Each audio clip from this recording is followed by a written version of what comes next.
Hi, it's Janine Turner, and welcome to Front Porch Philosophy. How you doing today? Let's go retro, shall we? Yes, let's have a conversation. It's time to cultivate some conversations, don't you think? So, you know what we do here at Front Porch Philosophy? We take a deep breath. Are you ready to take a deep breath? Let's do that again. Yeah, are you enjoying your deep breaths? How you doing?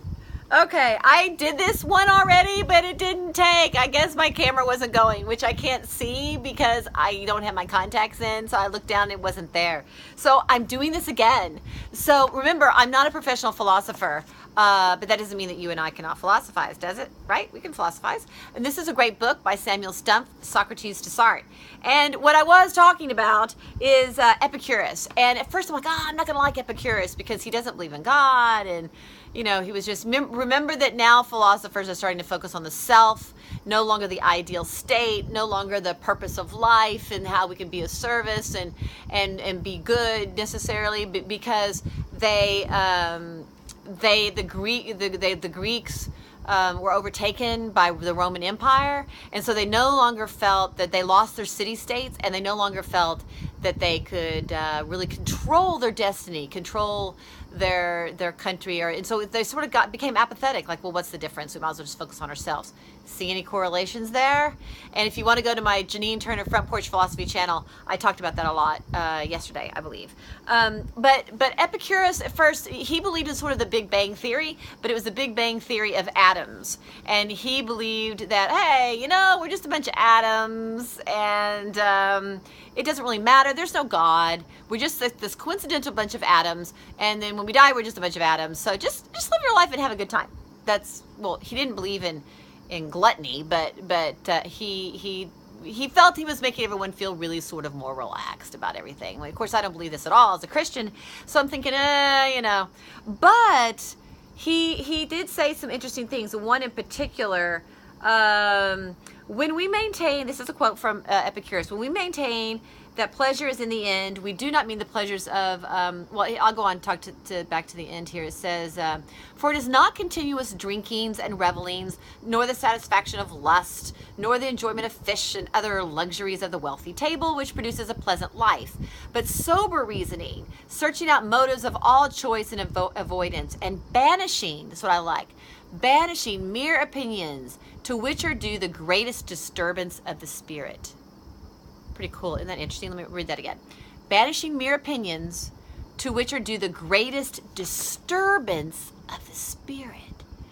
Isn't that what's happening today? All these opinions that are just like they're just like bombarding us with television and alerts and fake news and social media, all these mere opinions. And you know, the attention span now, if you want to capture somebody, is like 6 seconds. So how can we ever have deep reasoning or deep conversation or really understand what's behind the opinions, or even really make opinions that are valid or based on any sort of substance? It's funny, not only is the press and not only do they not care about having true sources, we sort of don't even care about our opinions. Everything's sort of knee-jerk now. Like, we make these really quick opinions, which is why our founding fathers were very afraid of mob passion.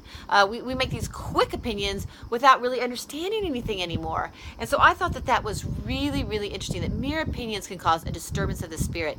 And don't we see disturbance of spirit in our country today? It's all over the place. We're just seemingly so disturbed. There's no peace of mind, which is why we have Front Porch Philosophy, where we can actually talk about things. The art of a conversation. That's what I'm trying to cultivate here, and I hope you'll share this with others. And you know, I turned off the TV. I thought I don't need that in my house all day long. I watched 2 political shows that I like a lot at the end of the day, 5 and 6 o'clock Central. And that's it, because I just don't need to hear this all day long.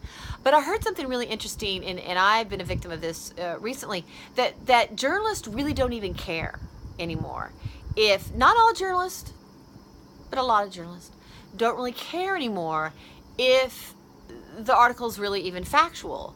That's why all these anonymous sources and whatnot, because if it gets out there into the universe, if it goes out to social media, if it gets a lot of clicks, if it gets a lot of shares, if it gets a lot of attention, then they've done their duty. What kind of society is that?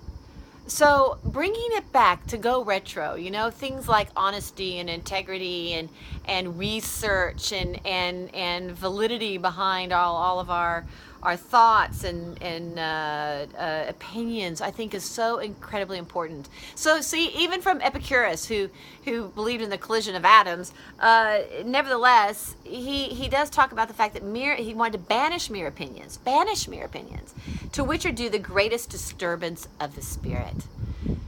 Yeah, it makes us all upset. It gets us all sort of percolating, and it creates a lot of disturbance instead of a lot of peace, right? So you can start Front Porch Philosophy. Share about this.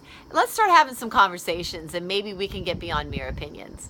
Okay, see you tomorrow. I hope you have a beautiful, blessed, philosophical